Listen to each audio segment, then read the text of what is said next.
Hello everybody, my name is Aceface. I wanted to just hypothesize some fits here that we're going to be testing in future videos. This is then for using boosters to be able to uplift our ship to be able to do higher tier filaments than it would actually able to be do. So you're able to do like cheaper ships and able to do higher tier abyss sites, but the main cost is that you have to like use boosters and roll clones until you get the good side effects going on. So what I was thinking we could do here is we can start off basic, like start with a typical Gila and see what we can come up with here. Because I was thinking then we could try to make like a T4 price fit, do T5. And I was thinking we can maybe try doing Firestorm. Firestorm is usually a very good tier of abyss to do for the like profitability based on the filament cost. So we go here, rapid light missile launchers. We put on the classic rapid light missile launchers. So usually I try to keep my tank per second for T5 at 600 EHP a second after you factor in the weather effect. So that's what we're going to do here. That's the goal. So we've already got a Gila here, and Gila's just the unfortunate thing about the Gilas is that they're quite expensive. They're not the cheapest chips you can use here. So to be honest, if we want to go cheap style, maybe it would have been good to go for a different type of ship. But right now, I'm just saying that we can go for this one here. Right now, I'm thinking we just go for a Gila. That's very well known. So we've got 10 MN Afterburner. But the large cap battery, public fleet large cap battery. We put the environmental effect here, abyssal weather, and the firestorm. This is like the worst case scenario for the firestorm with the minus 70%. So we've got 0 HP per second here on the side for the regeneration from the shield boosting. So we'll put in a shield booster, and we could possibly, you actually are able to achieve pretty high HP per second on the Gila if you use the dual shield booster fit for the price. If you got active start, it can be an option. So we'll see here if we can go for, where do we have the medium shield booster? We type medium shield booster. We just go with the Pithamate type medium shield booster. You see you have 113 HP per second, and then we put the multispectrums. Multispectrum shield hardener. Put the dual multispectrums, something like that, and you can see our capacitor is absolutely crap. So we need then the drone damage amplifiers, important modules to have, and then we can also have another cat battery as a possibility as well, depending on what we can fit here.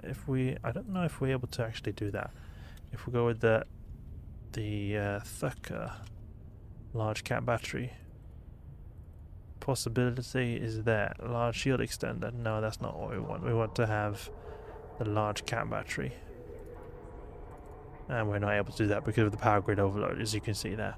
But the capacitor is very good, so you could consider to maybe do something like an ancillary shield or ancillary current router, or you could also go for like a Thurifier cat battery. But you know what I'm actually thinking we could do? Go for the large cat battery, the Republic fleet, and then that's usually the best cat battery to use if you just have one. And then we can put a thermal shield hardener, because it's very important here that we have the good thermal resist. So we get 71% thermal resist.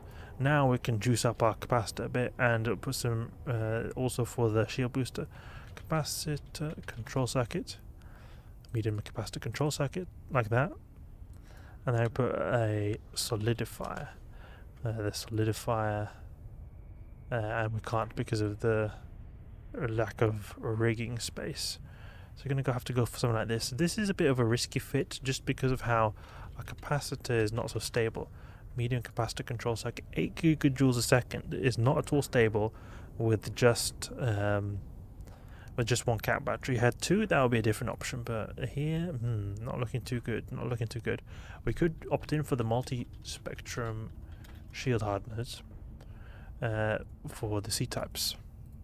Go for something like this. Pitham C-type. So you have the dual Pitham C-types. These use less capacitor. No, actually, they seem to use more, in fact. Okay. And we can see if it's possible to fit a Thurifier. These things are extremely expensive. Yeah, look at that. Thurifier large cat battery. Just about is able to fit 2 of these, and look, we're here already 2 billion this because these are so expensive modules. So we've got 2 billion this. That's nothing really compared to a typical like a 2 billion is much more than like a T4 hybrid fit that I usually use. What I'm trying to go here is to get some kind of fit that is able to do these sites in a T4 price fit. So I'm talking about like maybe like 600 million ISK, not 2 bill. So this is way too overpowered here, or way too overpriced. So we might have to do something like this and put the Multispectrum shield hardener, 2 of these, and then we put the medium cap battery. We put the Republic Fleet medium cap battery. It's a possibility we can do something like this. 16 gigajoules a second, 2 cap batteries is a very good amount of capacitor resistance. And then we get large cap battery from the large Republic Fleet. So we get 18 gigajoules a second. So this is actually a very adequate amount of capacitor. And we could even, in fact, opt in for thermal shield reinforcer to get some extra thermal resist there.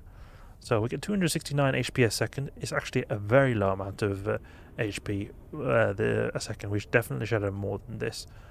So it's not good what we're looking at right now. We could consider to remove this and put like another one of these to get some extra thermal resist, but it's not looking too good actually. The solidifier perhaps. We can put a solidifier, medium core defense solidifier. Possible here. It's not really that possible. What about capacitor control circuit? Because we need some extra capacitor now. Medium capacitor control circuit. 2nd gigajoule a second, 2 cap batteries. Not so much HP a second. And that's just the annoying thing here. We could go for multi-spectrum shield hardener, but the thing is those are so expensive for how much extra tank they give. We could check here. Go with the Pythium C-type. 300 million. Little bit slight extra capacitor here. High grade, we go for some high grade crystal. A high grade crystal can provide some nice extra shield boosting capabilities, and if you don't go too crazy, you can actually get somewhat decent amount of HP a second. Something like this. 1.6 billion still is a very high amount of ISK, but we could go with a strong blue pill. Go for this. That's not so much actually. I thought we would get a lot more shield boosting than just like that. Okay, and then we go for hard shell, agency hard shell. Those 3. Not too good, not too good. Okay, so now it's been a bit of time since we were last in the fitting window, and we saw that it was pretty difficult to get a fit that was able to have a significant tank, even by putting a lot of ISK into it, to be able to do the T5 Firestorms the way I was trying before with the booster, etc. And you know, I was thinking about it. I was eating supper with the family, and then we were then watching a movie, and then when we were watching the movie I was thinking about this. You know, could actually, the way you use this booster to get a percentage upgrade in your tank to get to like have a better level of tank, the way you could utilize this most is actually to be doing this in the highest tier of a bit, so T5 capable ship, and then make it be able to do T6, because since the cost of the boost is flat, like it's the same regardless of if you do, like say you're pimping out a T3 ship, it's going to still cost 20 million ISK every hour for that booster. So it's probably actually more worth it to go for maybe trying to get a ship that otherwise wouldn't be able to do T6 to do T6. So you know what I was thinking what we could do is we could try to make it so that we take one of our T6 fits. I've got a T6 fit actually. If we go in at our T6 Gamma Gila, and then what we could do is we could try to make it a bit more like user friendly, you could say. So we've got this here. It costs 4.69 billion. Not at all a cheap fit here. Have we got the implants in? No, it's not even got the implants in, so we'd have to add them here. High grade crystal. You can see here we've got this kind of level of tank, and we add the environmental effect, abyssal gamma ray afterglow, 720 HP a second. So what we could do is we could try to cheapen on the fit, so go from 6 billion and see what kind of price we can land at. So if we put then 720 is all we want to get. So then we can go with like the strong blue pill, this one here, and then we get 930. So we could try downgrading some of the modules. Let's say, what is the most expensive module we've got? Is those A-type multispectrum shield hardeners. They're the biggest issue. So let's see if we can put them to B type, C type. So multi-spec, C-type multispectrum. Let's see if that makes a big difference. Yeah, we're actually able to get away with a C-type here. Yeah, look at that. Suddenly we're at 5 billion. Okay. What about high-grade crystal omega? Makes a very big difference to our... It makes a very big difference to our tank. I guess a little bit 100, over 100. But what if we remove this? Crystal omega. Crystal omega. Maybe if we put a mid-grade. Then it was still... We shaved off a bit more ISK there. And then we take a medium shield booster perhaps. There's these Thurifiers that cost so much. They cost so much ISK. So then we could take something like... this one is not too expensive. Perhaps we could go with the B-type. I don't think we will be able to go with the B-type medium shield booster. We'll see here. B-type medium shield booster. Oh, that's a big difference actually. With them A-type. There's a very big difference. This is definitely something you do not want to change. It seems like that's the case. I wonder... Yeah, I don't think you could really downgrade the tank particularly more than this. Perhaps you could remove some of these core solidifiers. No, but that's a bit difficult. So this is like a way you could see... Say you're grinding your way up to Abyss. And just like, you know what, I really want to be able to do T6. And I'm tired of doing T5s all the time. But you're working your way up and you've not got all the ISK to get that full ship. Then what you could do is, so instead of having to have this fit here, then with the full high grade crystals. See, 6.4 billion ISK. Then you can use the booster, save about 2 billion ISK, and be able to go here. I think that's pretty cool. And what you could also do perhaps is even use like an agency hard shell, maybe those 3. We can get even more here. What kind of alterations could we do? Is it possible to go... No, it's difficult with those. Solidify is a very powerful module. Solidifier. Medium core defense solidifier. Maybe if we went with a multispectrum? Multispectrum field hardener? I wonder if it's possible. 720, you can go with a Tech 2, so you can save even more ISK there. So you could just go with a Tech 2 and you'll have the same amount of HP a second as the other one does. Say if we remove the gamma ray afterglow, get 812, 808. You even have more HP a second if you add that. Alter the implant slightly, and you've got that. But those 2 boosters there, giving some extra, the extra shield boosting here.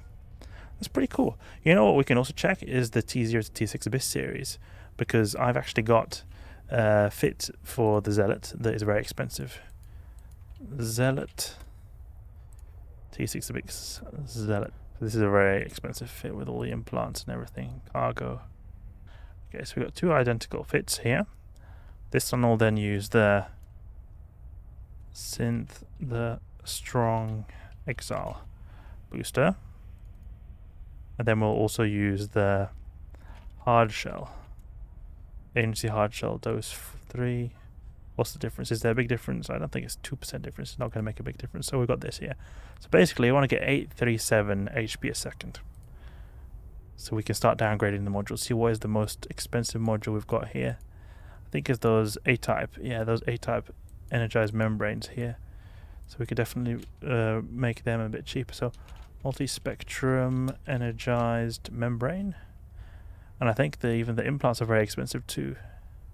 Yeah, that high grade Asklepian, for example. Oof, that thing is so expensive. Asklepian. And that thing we could put like a low grade Asklepian Omega maybe. Doesn't make any big difference even.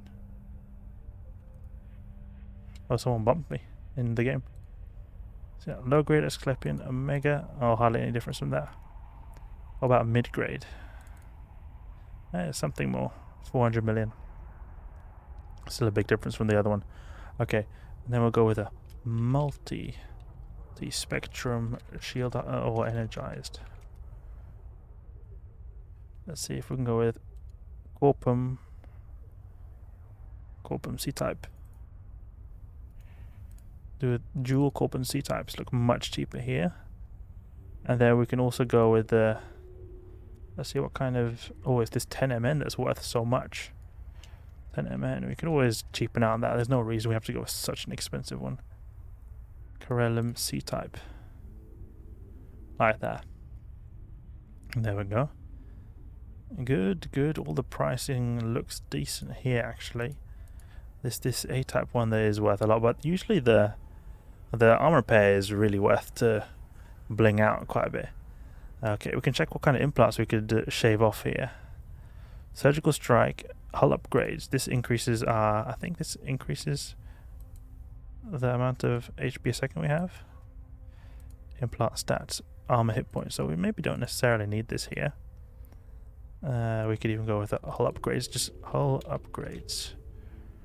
03 even. Or 04. Like that, we save off a bit of ISK there. I don't want to I preferably want to reduce the amount of the implants that reduce our DBS. So we can do surgical strike 05. Is there a big difference there? 1% for 400 million. I think that is a pretty good price. And then we can go for these Asklepians. Look which one of the most expensive ones. So the most expensive one is this Epsilon. So we can go with then the mid-grade Asklepian Epsilon. Remove this. And good. And then Omega is over there. Delta. Mid-grade Asklepian Delta. Still decent prices we got here going on. And we can maybe even try going for the low-grade Omega, perhaps. Save up 40 HP like that. So it's quite a big difference. So implants are quite a bit cheaper now. Gamma, we can try going for the Gamma. Mid-grade Asklepian Gamma. Ooh, you know these non-Omega ones. The Omega ones seem to make a big difference, but high-grade Asklepian Omega. This is this one here, but if we go with this, this seems to affect how much tank you get a lot by investing in this one. So if we cheapen out the other ones, perhaps it could be an idea, or not maybe. Save 200 million there. What about a low-grade Epsilon? A low-grade Epsilon saves 100 million there. 2.89 billion. Whoa! So you can actually save quite a bit of ISK here in this fit, and go like this. It's very impressive, actually. I have to save this fit because this is an interesting looking fit. We save a ton of ISK. A lot of unnecessary stuff we have here. T6 Zealot cheap booster. So then we've got that booster going on here with the. We add this. But the issue with this fit though is that it runs electricals, so the ISK power is not going to be that great since you're going to have to use so much ISK on filaments. Pretty cool. So it seems like in certain fits, these boosters can help quite a bit by cheapening out the fits a lot. I think that the fit that I had here in particular was already quite expensive to begin with. That's why I saw lots of gains there. But it's interesting what you can achieve because like those multispectrum shield hardeners were so expensive. When I downgraded them, we saved so much ISK. And especially those implants as well. In the case of the Gila, the crystal implants were not particularly expensive and you got a lot you didn't get so much by downgrading those multispectrums that I saw. So it seems like it depends on fit to fit, but I think this is a good idea. I must test this out sometime, using different kinds of fits with boosters, see how easy it is to get the different boosters as well. Hope you guys enjoyed the video. Until then, hope you guys enjoyed the video. Hope you learned something new. Sorry, this was maybe a bit of a long video here, but I wanted to explore this aspect because it made me a little bit excited being able to run even cheaper fits than I otherwise would have been able to, thanks to being able to use boosters. If you did enjoy the video, please leave a like and subscribe. I'll catch you guys later.